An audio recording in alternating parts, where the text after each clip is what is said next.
Okay, well, hello and welcome to everyone to the September session of the Create HDR series. It's lovely to welcome you all here for our springtime session.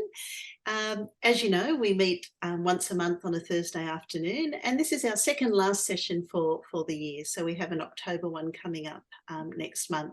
So my name's Sue Olovich, and I'm a research student at the University of Sydney, and one of my roles is to curate the HDR sessions, and it's a real pleasure to be introducing the session today. I'd like to begin by acknowledging the traditional custodians of the land upon which I work and learn today. I'm on the land of the Darawal people and pay my respects to elders past, present and emerging, and recognise their continuing connection to land, water and culture.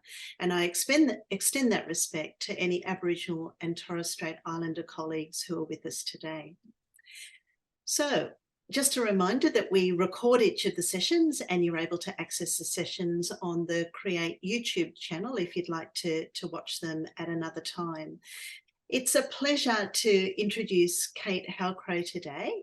Let me tell you a little bit about Kate. Kate holds a Bachelor of Arts Honours in English Literature and a Masters of Teaching from the University of Sydney. And since graduating, Kate has been a teacher, curriculum coordinator and head of primary in New South Wales and the ACT for more than 20 years. Kate's interest in the creative arts and writing has stayed with her throughout her career, directing school theatre productions, leading school choirs, and a creative writing competition for students in Australia called Pens Against Poverty.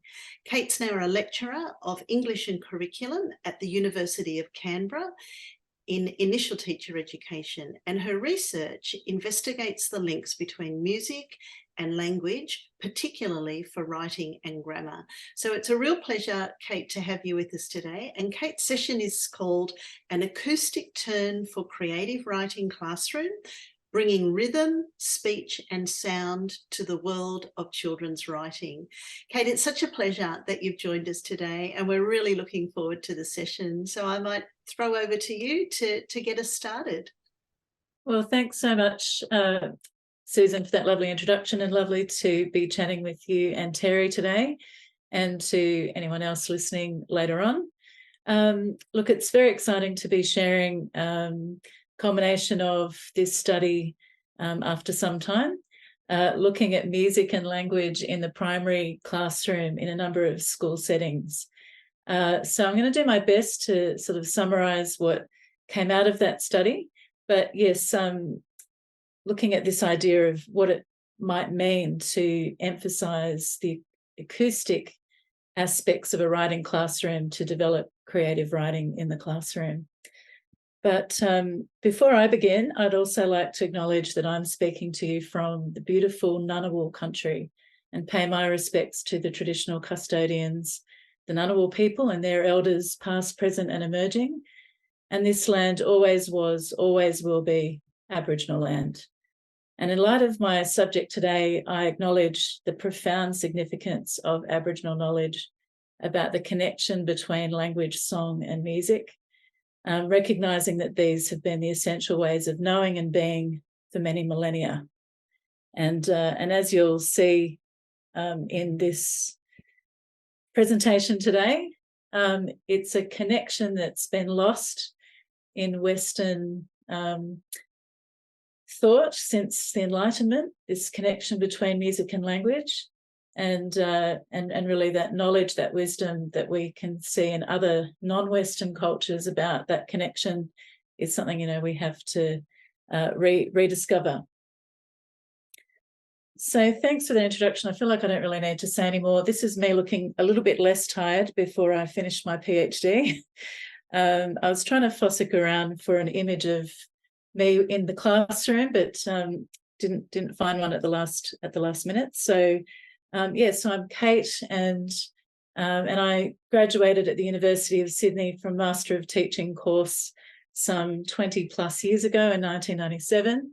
I think I was part of the first cohort coming through from the Master of Teaching, and one of my supervisors now is actually one of my teachers and one of my inspirations for having a love of drama and literacy right through my primary teaching years. So that was Robin Ewing, who's one of my supervisors, and John Callow. And I've also had the great privilege of having two music educators as well, Millie Locke and Anita Collins, who've supported me through this PhD, thinking about music and language and trying to sort of become almost an expert in both of those, not quite, but and see how those things come together.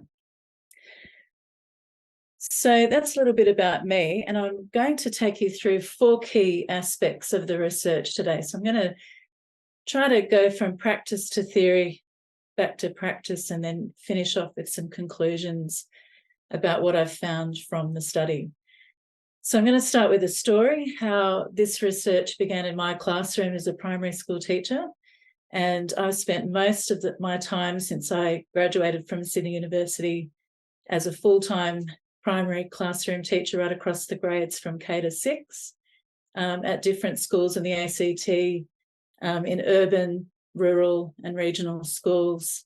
And this study that I've just completed, I was able to do in my own classroom in 2 different contexts, in the ACT and New South Wales, and then a final study not in a school that I was teaching in, with some other teachers, to then see and explore a use of a music language framework, which actually brought together literacy and music teachers together, working with Year 1 with 3 classes in 2019. So we'll start with how it began in my classroom in my pilot study, and then looking at the theory about music and language and that lost connection and how that's been rediscovered primarily through various fields of study in the broad field of semiotics. And then looking more closely at the lyric framework, and you'll see that that's not spelt as you would normally find the word lyric. And as with many acronyms, I've discovered some principles that I think apply in both the creative writing classroom and in the creative music classroom, that I've identified, and then I'll explain that to you in a moment, how each of the letters in that acronym express the key aspects that I wanted to discover, where I was looking for this shared approach to composition in both music and writing. And then finally, a few reflections on what I understand creativity to be and about the creative process. So my question, and I think most research begins with thinking about a problem in your own context, and then trying to work your way through that problem and through that challenge, and find some answers around a practical problem. And so my question began with quite a practical problem in my classroom, which was that I had students in years 3 and 4 who, I've always loved teaching writing, but I think for students in years 3 and 4 coming through the school that I was in, writing was quite a laboured process. But these same students were also undertaking music classes, and I had an opportunity in this particular context to be able to see the students composing in both writing and in music. And it made me start to question and wonder, why are the 2 processes or pedagogies, I suppose, used in the 2 classrooms quite distinct? And I'll explain what I mean by that, the sort of differences I was seeing. So in the writing classroom, I noticed that the students had right from the start of the year, a concept that writing was something silent, and that the elements of writing were separate. So we had a spelling textbook, we had a grammar textbook, we had a handwriting textbook, and the process of writing was sort of broken up into these elements. And then in our writing classes, we'd bring it all together. But what I noticed is that the students were really confident speakers and really confident in their oral language and in their exchanges and interaction with one another. But when it came to writing on the page, they often felt quite stuck and really saw that as an overwhelming task. So already in year 3, they had these sort of obstacles and conceptions about what writing meant and what writing felt like and what the process of writing would be. But then I had the opportunity to see them in the music classroom. And to be fair, there's a huge range, obviously, of writing pedagogies and writing classrooms, and the same with music, lots of variations in what you might see in a music classroom. At the school that I was in, there was a really dynamic music pedagogy being used, which was sort of a blend of Orff and also Kodály. What I noticed in the music classroom was this approach to composing or creating their own musical pieces, that instead of being silent, instead of feeling laboured, was playful, was noisy. There was less anxiety about the composing process because it felt sort of ephemeral and experimental and playful.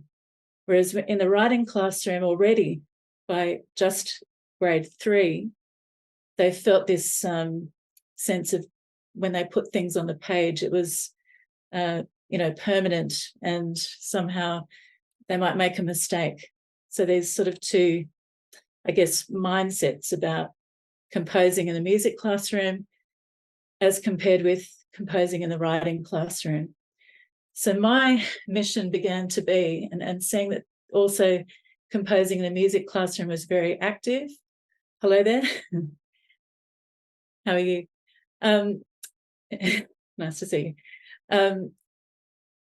I really wanted to capture what was happening in the music classroom and bring that energy and that noise and that playfulness and experimentation and the language and the collaboration that was happening in a music classroom, and infuse that into the literacy classroom.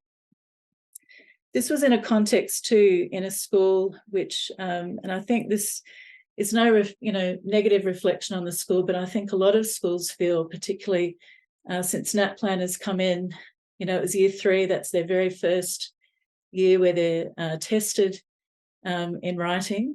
And in this school, the literacy block, as they called it, was this very silent part of the day.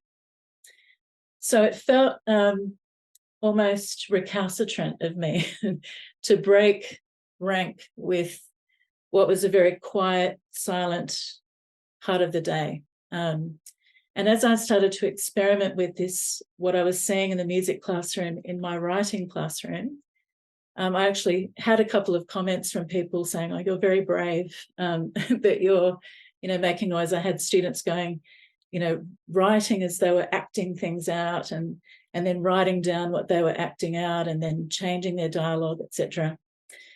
So the key elements that I identified in the music classroom, which I wanted to borrow and steal, I guess, from the music classroom, bring back to my writing classroom, were these elements that I saw, particularly in one music classroom one day, where in just sort of one half-day workshop, the students moved from starting with a little scaffold, the 12-bar blues, and through iterative back and forth processes of listening, interpreting, rehearsing, improvising, and composing, the students moved fluidly back and forth between these. And there was a flow to the lesson that naturally built into composing, almost without even feeling that that's really what they were doing. The class began with the teacher showing them the 12-bar blues and playing it to them. And then they had choice of a range of instruments. They brought their own instruments and had choice of xylophone and other instruments, where they then were playing back parts of the music to the teacher. And this was sort of part of the listening process. Then there was interpretation, where the teacher was explaining the origins of the 12-bar blues, some of its meaning, asking the students to respond and to appreciate and evaluate what they were hearing, both in terms of its meaning and its mood, but also in terms of its technical and structural aspects. And then they started moving into rehearsing and playing back parts of the music. And then that evolved into improvising, experimenting with parts of it, parts of the structure, and then into composing. So this is sort of where I really, having started this question of why doesn't the music classroom look a little bit more like the writing classroom if what we're doing in both contexts is composing? This was when it started to crystallize in this one extended lesson. So I took this back to my classroom and started to use these. And it was only later that I realized, having developed my little lyric framework, that the ORF framework is very, very similar. So it's about preliminary play, then what Karloff would have called imitation, then exploration, improvisation, and those as iterative stages that go back and forth, that develop composition or original composition.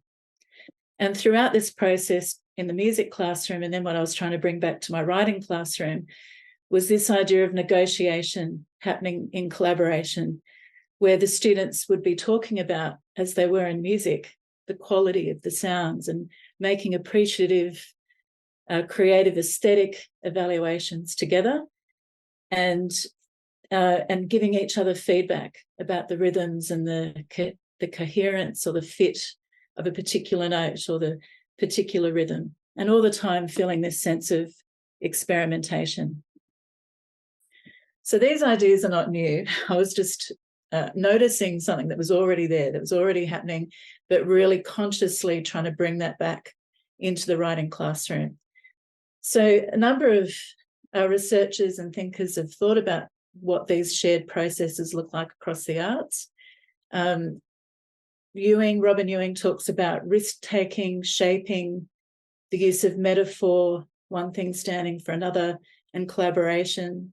Eisner in 2005 talked about 3 basic elements of all creative process, beginning with some sort of inscription or putting ideas, capturing ideas, beginning to develop ideas, and editing those, and then communicating them. So in my classroom, I began to experiment with different texts. And I guess it's probably important to emphasize that I wasn't thinking about just bringing in instruments, although we did do that. I wanted to get to the heart of something more fundamental. What are the processes that the two share, the process of music composition and writing composition, and what are those underlying elements that make composition and creative composition happen in a joyful but also useful and effective way for students as they're developing their competence and confidence with creative work. So in the classroom, we began looking at Shakespeare. The students in Year 3 and 4 were reading some little children's Shakespeare readers, and then they were changing them back into a script and performing those. That was my first experiment. But then the first really, once I had the framework lyric, I was then looking at where the wild things are.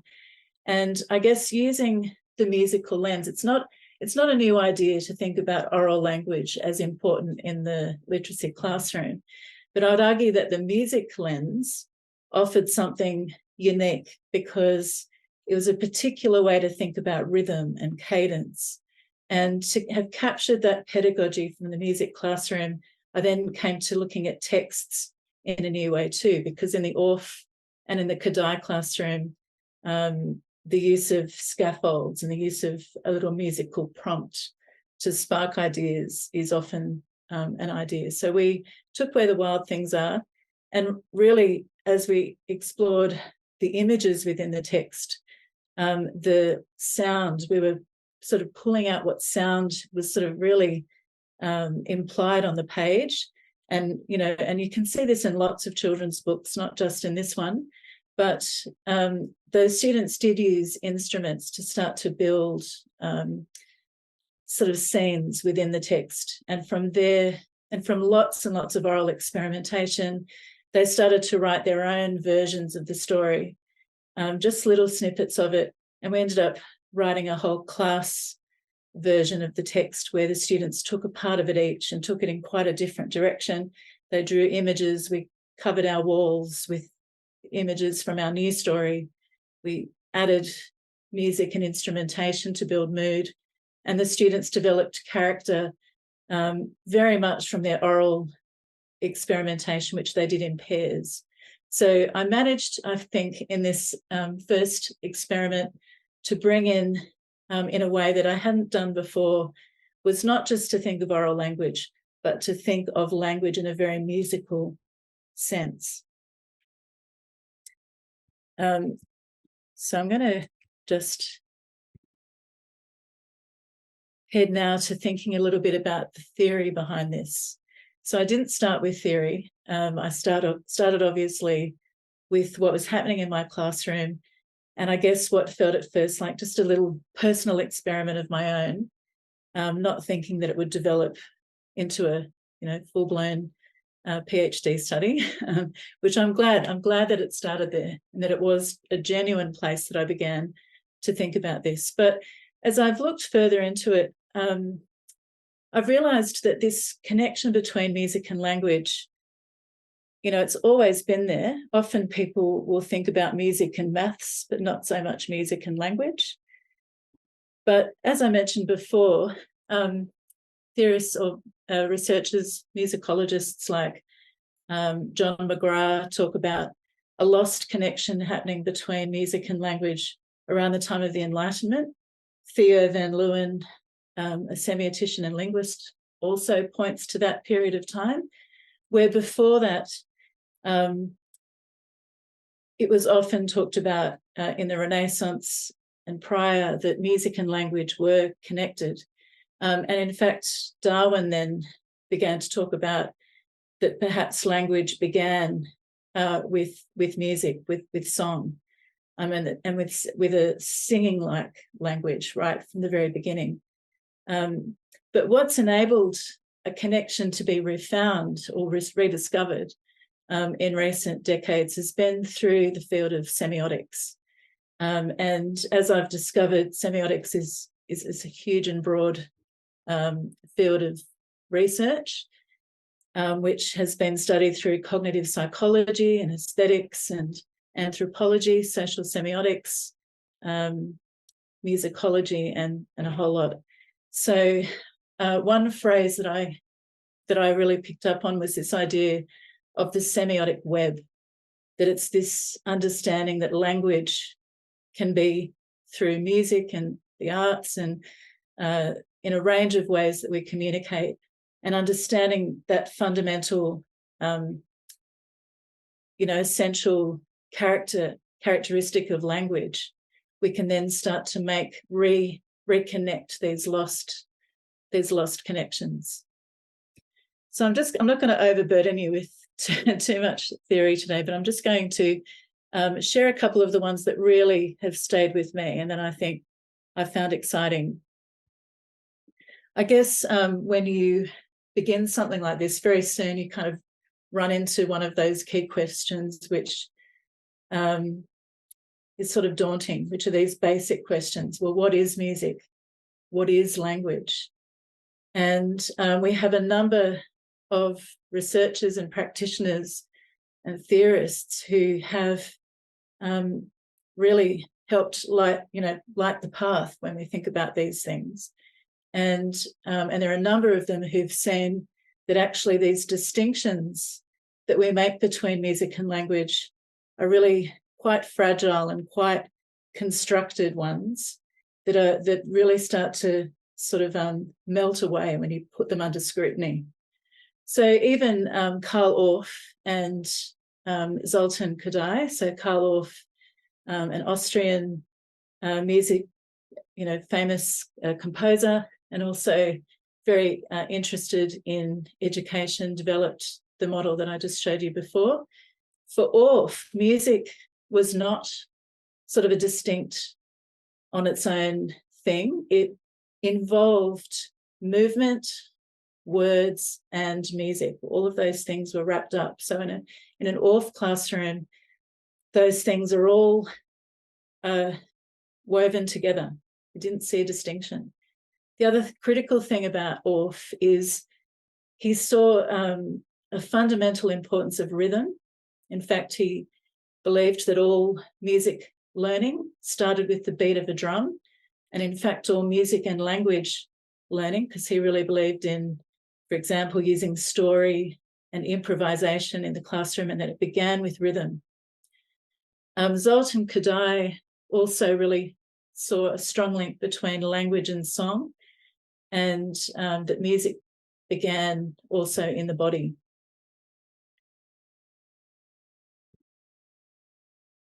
So another theorist that I've really enjoyed reading and thinking about is Roland Barthes. And he was a semiotician and and really interested in aesthetics, and also a phenomenologist, which I was, it took a little while to master that word. But he really saw that actually language and music, what he described as part of the vast auditory fabric, he described it as, and that language began, like music, began in the body, and he suggests that rhythm too is the essential aspect underlying all language, all forms of expression. So he actually claimed that from looking at early cave incisions, that were these repetitive inscriptions on the cave wall, that oscillation, that basic appearance and disappearance, was at the basis of semiotics, and that oscillation pointed to the fact that all language, all forms of expression, are underpinned by rhythm. I'm going to move a little bit faster. Where are we up to, Susan? Have I got a bit more time? Sorry, you're covered up by... I'm going to have to pull your... Okay, yes, absolutely. How many more minutes? Yep, take your time. Take your time. So 10 minutes? Yep. Sure. 10, yeah, take your time. So in cognitive psychology, Colwyn Trevarthen's work has found that right from birth, babies experience language. Obviously, they're not understanding the literal meaning of language, but their experience of language is a musical one.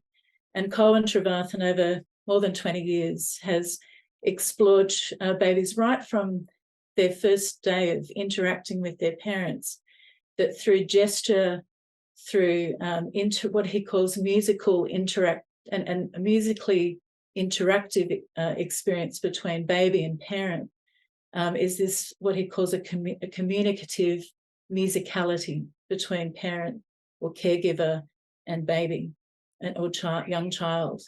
And to me, that was a really sort of all of these perspectives started to gather, I guess, around this idea that rhythm was basic or essential to language and music, and that gesture was a critical element, movement and gesture, and I think I mentioned rhythm. So that really all of these theorists are noting that these distinctions that we make, or that we've come to make since the Enlightenment between music and language, are really not as distinct as we perhaps sometimes think.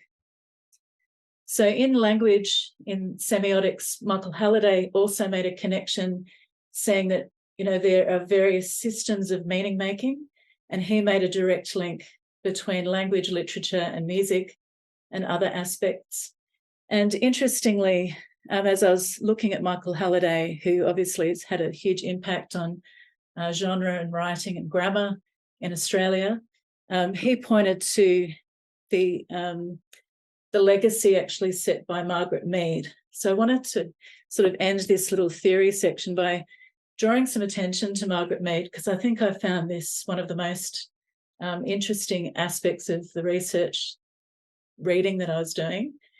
And in 1962, she actually called for the first time for a study of semiotics in the English-speaking context to be its own discipline. But further than that, having obviously working in the field of anthropology and having studied many First Nations cultures around the world, she was looking at this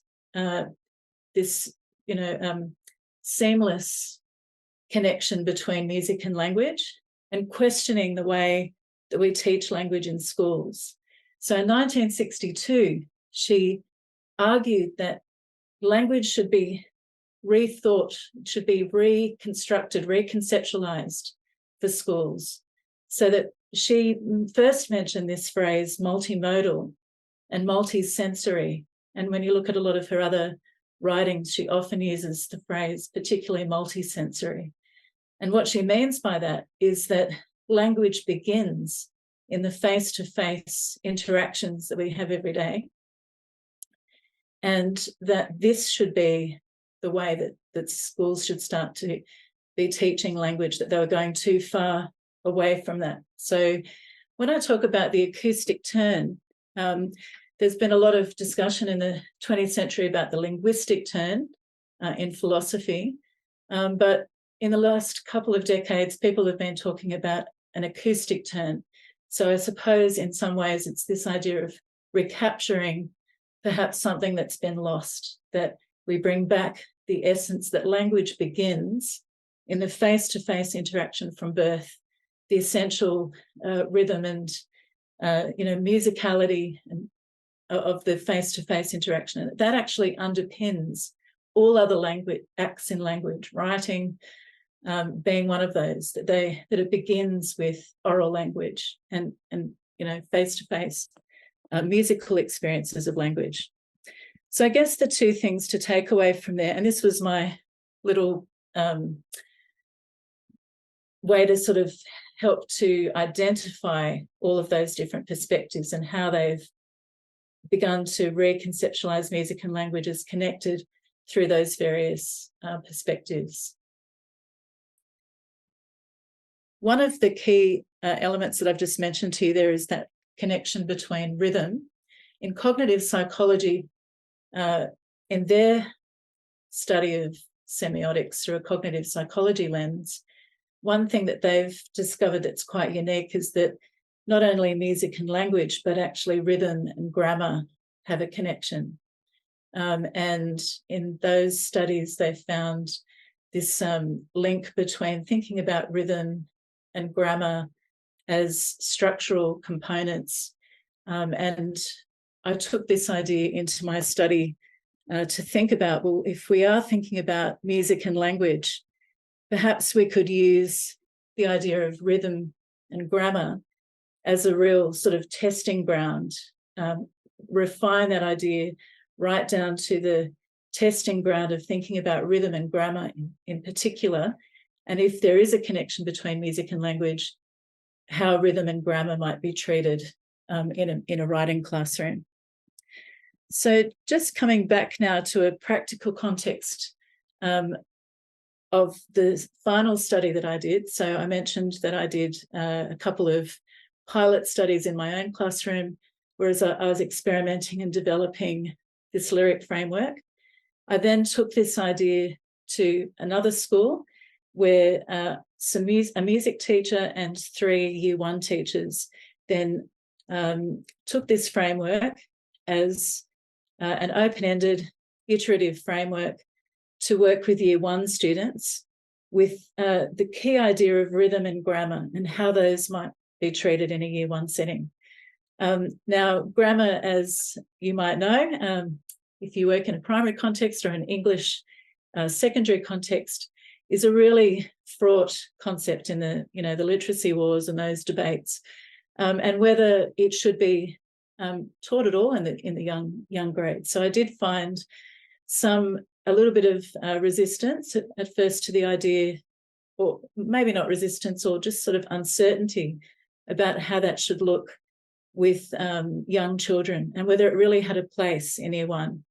Obviously, it's in the curriculum, but we know that the research around teaching grammar discretely on its own has pretty poor outcomes. Many of the meta-analyses of teaching grammar discretely shows that it can be counterproductive.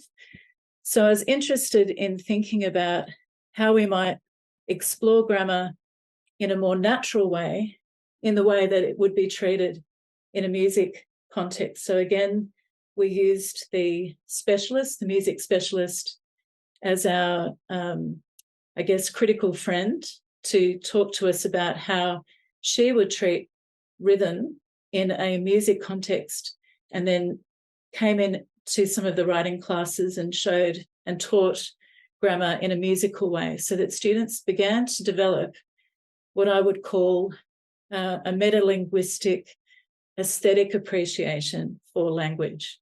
And what we found in just a term of the study was that grammar, using a tool developed by Mackenzie, Scull and Munsey, where they had found that grammar was the least improved element of writing over 6 months. We found that it was the 4th out of 6 most improved element, which might at first sound like not a dramatic increase, but actually, given that there are only 6 dimensions, and that in the original study they looked at samples of work over 6 months, whereas we only looked at it over 6 weeks, it was pretty remarkable improvement. But I'll show you what I mean by grammar in a minute too, because that term itself can be quite fraught. So what I'm showing you on the screen just at the moment is how I've brought together these principles of lyric, listening, interpreting, rehearsing, improvising and composing from both the music curriculum and from the English curriculum, where they're both dealing with listening or interpreting and the other elements of lyric, and how the two curriculum areas treat that. That was an interesting process in itself, seeing how the two disciplines conceive of these elements. One thing that I found is that experimentation or improvisation is very much emphasised in the music classroom, and I discovered also emphasised in science and even maths, more so than in the English curriculum. So that was an interesting element to find. But throughout the study, the teachers with the students mainly were working with oral language. So the approach of the school prior to this study had been a lot of free writing, which is a fantastic thing to have every day, but silent writing. And they'd have about sort of 20 minutes, half an hour to write every day silently, and extended periods of writing. So they were a little bit hesitant about then not having extended writing time, but actually lots of oral rehearsal where the students were experimenting just with a sentence at a time and acting it out, and writing in quite big textures on long strips of paper, and changing words together, and deciding what words sounded nicer, and where they should, whether they should extend their sentence or make it short. And so we were trying to make it feel like a music classroom in the sense of experimentation and aesthetic appreciation for what it sounded like, and to develop their authorial agency about the kinds of choices that they were making and the kind of effect that they wanted to achieve. So there was lots of drama. We used drama to play language in a musical sense, to rehearse language, to heighten the effect or the aesthetic effect of language when they're performing it. And we, as I said, did peer writing experiments. Just like the ORF classroom, the teachers, we talked about using a scaffold, and the teachers wanted to look at a description, and we chose the text My Dad by Anthony Brown. And you can see, and they did repeated readings with this text, just like you would do in a music classroom, where you're hearing a text repeatedly, and there's a lot of good research around that on its own, by the way. And they were adding gesture to respond to the text, and the students were creating that with the teacher. So you'll notice in the text, the author, like good music exemplars used in the Kadai or ORF classroom, a good literary text in the writing classroom helps students to see what's possible from a creative model or a creative mentor. And the writer did little things like those big capitals, he's not afraid of anything, exclamation mark. And then there's little authorial asides. So, and he can walk on a tightrope without falling off. What we found in the student writing is that at the very beginning, there was quite what I saw as quite a laboured approach to writing. So you can see here in the sample rubbing out and not a lot of writing, but very neat, beautifully formed, and quite good technical elements such as the spelling, etc. But there's not a lot of maybe fluency or sense of experimentation happening yet, and maybe that has possibly curtailed some of her writing fluency, because you can see there she's given up on a word that she wasn't sure how to spell. Midway through the study, you can see that there's a literary element coming into the writing. So instead of a very literal description of someone, through the dramatic experiments that they were doing with their peers in their class, the student is starting to, well, it's a lot smaller for a start. There's a lot more crossing out, which suggests experimentation and suggests the sense that she has agency, that she can change things, that she can do, and she hasn't just and the other thing that the student has also done is done some of the things that the author has done. So, for example, having a little authorial aside. So Unicorn Girl is as tall as a tree. So some metaphor happening in there too or simile, I should say, happening from the text. And it flying like a bird, and a kid like me and Veronica. So what's happening here is that the student is hearing particular tones, acoustic tones that have come through the text, and is capturing the acoustic expression from the text, having read it out loud and dramatized it, and having experimented with sentence writing in peer experiments. There's, I think, a confidence, and the teacher told me too that this student was writing a lot at home, and the parent actually wrote in and said, whatever's happening, it's making my child write a lot at home as well. So there was that evidence about what it was doing for this student's confidence outside of school. In the final writing piece, just 6 weeks later, the student wrote 2 whole pages, and in the same period of time. And now I probably did not have the value as a teacher that I thought punctuation was important. I'm just going to put that out there. I wouldn't have thought that punctuation would be the key element, but I think what we found was, from reading the author, the punctuation was actually a notation of expression and an acoustic expression that was coming out from the author through the use of capitalization, even through, and this was something that was very explicitly taught with the teachers, that you had the option as a writer not to say he is tall, but he's tall, and it gave a fluency to the writing. And the teachers really talked to the students about that as a choice that they could make, a creative choice that they could make. So lots of the students then are experimenting with these elements and gaining confidence with these elements. So I'm just going to, have I got a tiny bit more time, Susan? Sorry, I think it's probably already been 10 minutes. Not a problem. Keep going, Kate. 2 minutes? Yeah. So this is what the students, so I also interviewed the students, and I asked, and the other thing that we really were doing was trying to get, really ask the students to think of their writing as though they were music composers. So we kept swapping that language back and forth. So this student talking to me said, a full stop is actually like a za in music, which is a Kadai term for a pause. It tells you to stop. As a writer, I've learnt about patterns. I've noticed I use I like a lot in my sentences. Now, I really liked hearing the students say that, because that showed me that they felt a sense that they could make choices. And that's actually quite a sophisticated thing for a year one student to start to believe about themselves already in year one, that writing is an act of agency. It's a creative process, and they're the designer, they're the creator, and they have these options available to them. And I really believe that it's the music approach that gave us this new lens to think about writing in this particular way.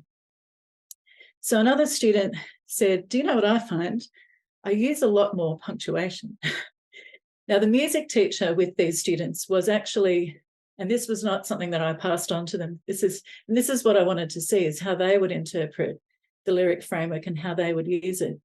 But they were using gestures for the punctuation. And look, that was not something that I necessarily would have done in my classroom, but I really, from seeing that happen, and that was the music teacher directly taking something that she would have done in her classroom, it actually meant that the students began to get a real sense that actually the punctuation had a real purpose. It was telling the reader how to read.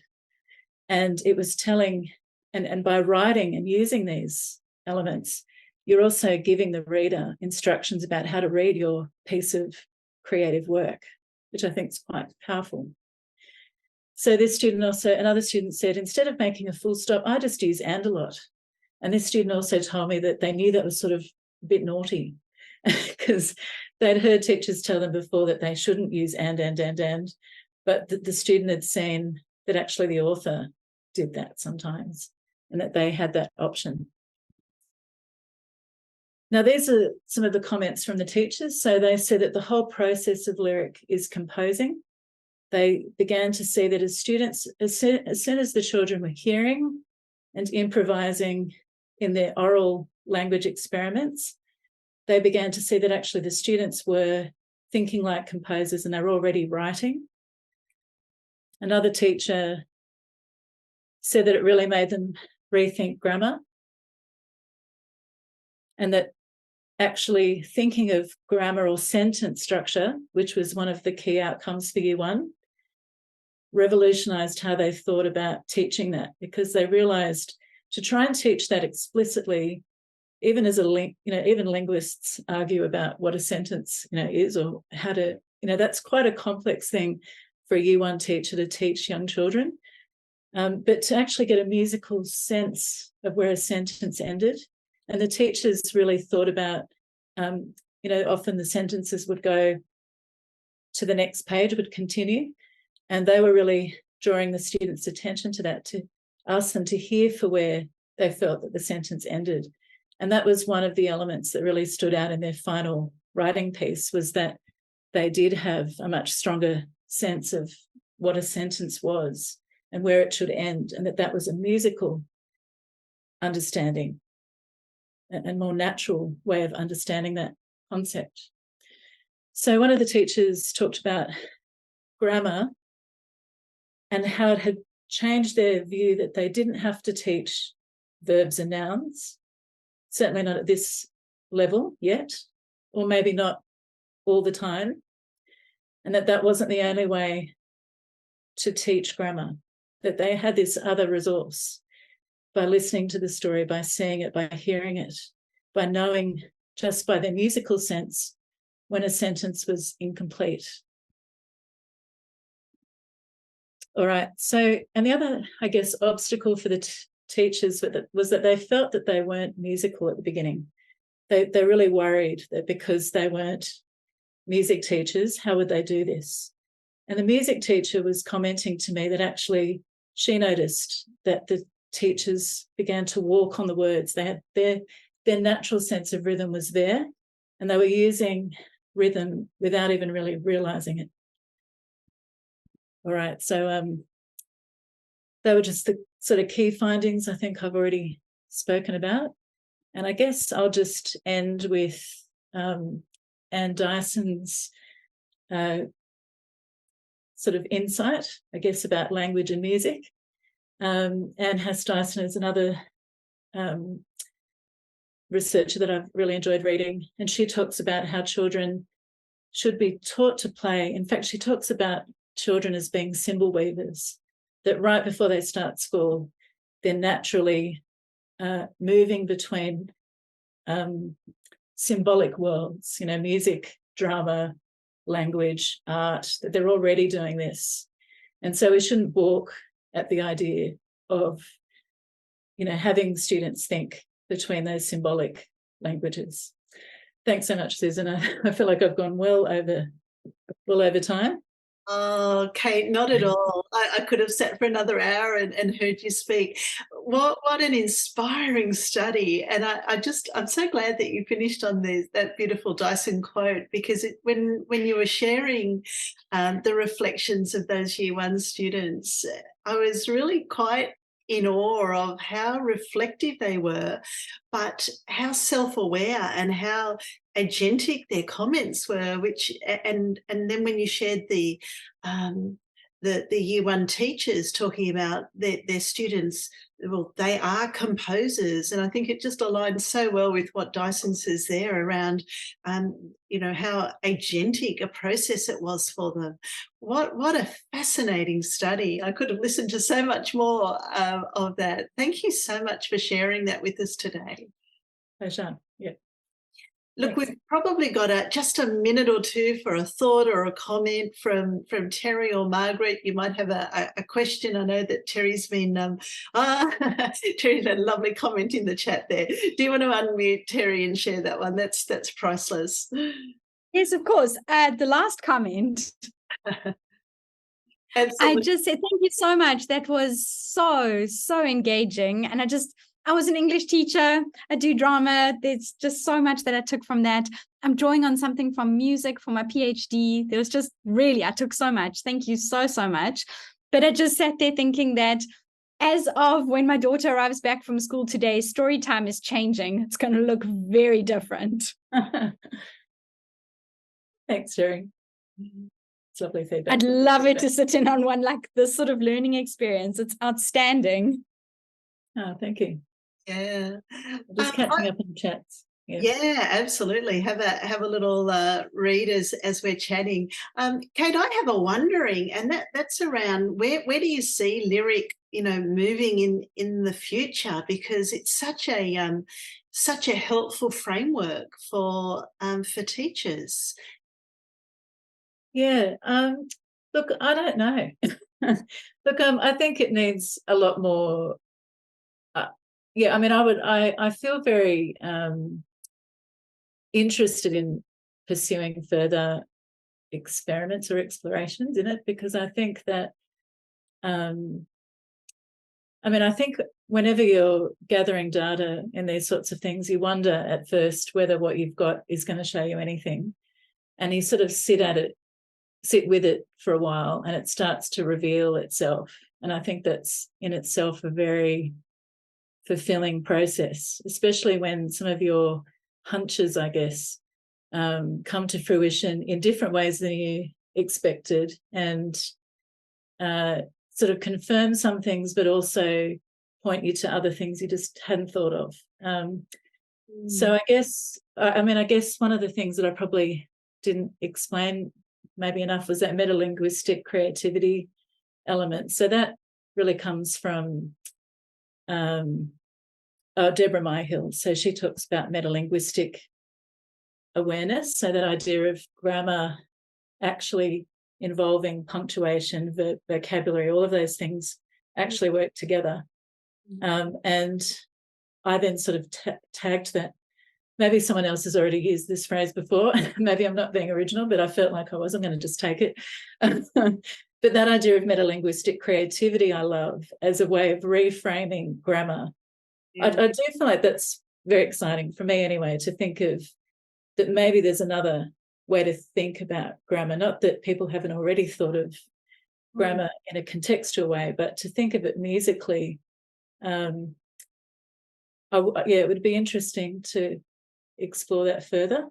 I noticed, I think, Terry, you mentioned about rhythm, grammar in a poetry writing class. Yeah, absolutely. And I think that, look, I think what was interesting about this is I think, yes, like, you know, poetry, hip hop, those are the connections usually made with music.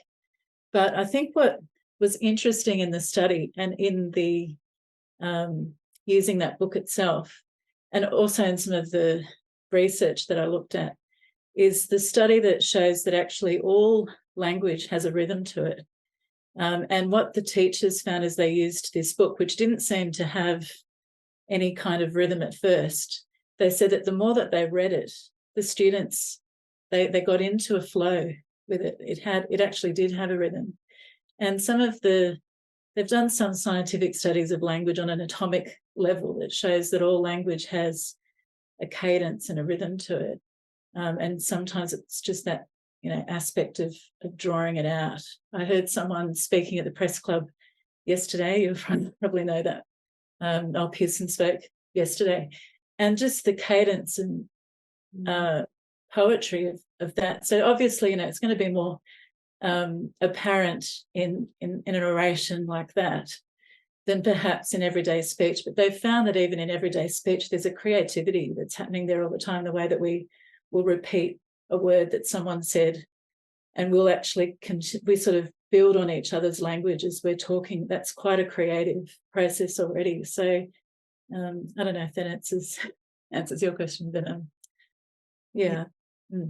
Thank you so much, Kate. And thank you once again for taking the time to share with us today. It was absolutely fascinating research. And, you know, we would love, you know, perhaps next year for you to join us once again to share further work that you're engaging with, because it's been really wonderful to have you share today. So please join with me in thanking Kate. Really appreciate you taking the time to share with us today. What a spectacular session. So our final session for the year is going to be in a month's time, and it will be Thursday the 19th of October at 4:30, and Thomas DeAngelis is going to be presenting, and his session is entitled Finding Space for Our Stories, the Regrowth Project and Applied Site-Specific Theatre. So you're very welcome to join that one as well. So thank you everyone for joining today. It was lovely to have you join the session, and thank you once again to Kate for that really spectacular session. It was just so fascinating. So thanks everybody. Thanks everyone. Go well. Thanks so much. Next time.